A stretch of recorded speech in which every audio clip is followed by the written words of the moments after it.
Hi, I'm Niall Horan and I'm taking on Cosmo's Irish quiz. Let's see how I do.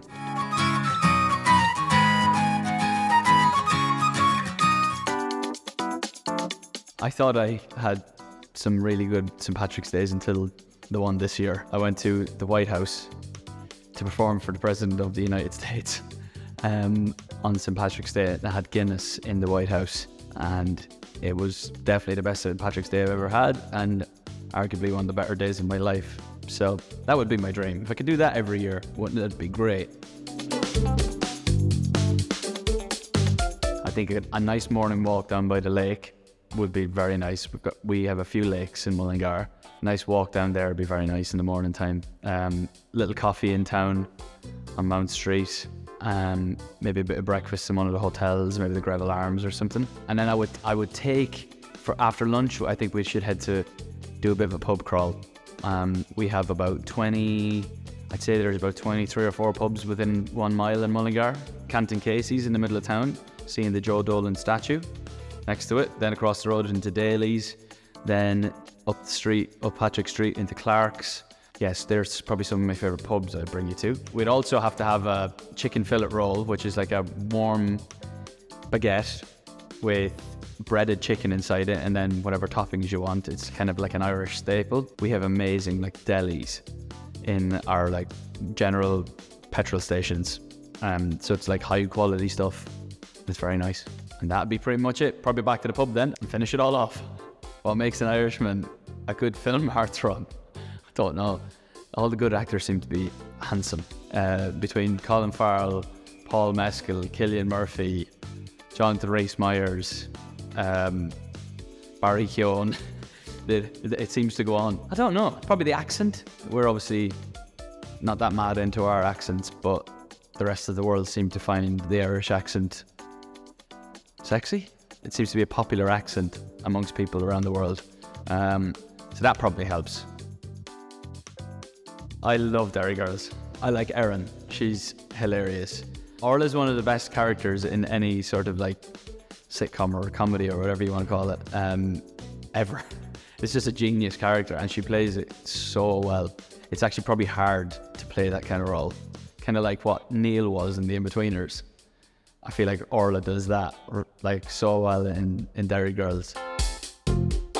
How it's transported, where it's held in relation to being close to the tap, how cold it is obviously, how clean the lines are it comes through, how clean the glass is that it's poured into, and then it's all about the pour after that. It should be poured at 45 degrees, full tilt, and then as you get towards the bottom of the harp on the glass, you start to straighten it up and then you leave it. When you pick it back up after it's set, you lean the lever backwards and then fill it up and leave a little tiny dome over the top of the glass, and that's your perfect kind of Guinness. There's a new NitroSurge thing out and it helps with the pouring and it pulsates the Guinness on the way out. Generally from a can it's not great, but with the new NitroSurge it's much better. It's the closest thing you'll get outside of a pub. I have tried the Guinness Zero. I drank some of it on our road trip around Ireland with Lewis. Yeah, it's nice. Doesn't taste much different, to be honest with you. But I know it's not the same thing. Best Irish snacks. I think Chickatees, which are an amazing crisp that we have. They're off the charts. Kind of look like a What's It, but they're not. Club bars. They're like a biscuity covered chocolate bar. And then we have a drink that we have is Club Rock Shandy. Game changer. Change your life. Best hangover cure as well, by the way. Love it. My favourite flavour would be just cheese and onion. Everyone will go into the pub and everyone cracks open a bag on the table. They're just so good. They're a really well-rounded crisp. Also, they do a really good smoky bacon. I don't know if I can talk you through some of my favourite Irish slang. First of all, you wouldn't understand it and it's definitely offensive. Let me tell you some words maybe that you've never heard before. For a snog, we would say the word shift. God knows why, but that was the word we were saying when we were kids, and then we knew that snog existed, but we had our own, so we were happy with it. Yeah, okay, we would say the jacks for the toilet. Where are the jacks? You would say, if someone's been a bit of an idiot, our word for idiot is eegit. Depending on where you're from, you would say eegit. Eegit or eegit. We have our own dictionary in our country. I could be here all day talking about some of the stuff that comes out of our mouths.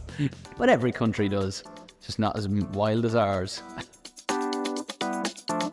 We fit into most stereotypes that are going around about us. We drink a lot of Guinness, we like potatoes. The one I really don't like is top of the morning.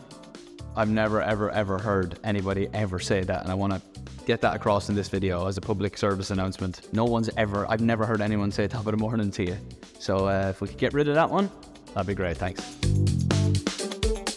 I have no idea what makes it so good. It's just incredible. It's even made its way to the States.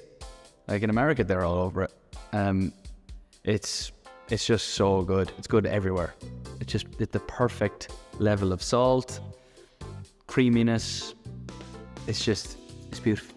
Thank you very much for watching. Obviously, I'm extremely Irish.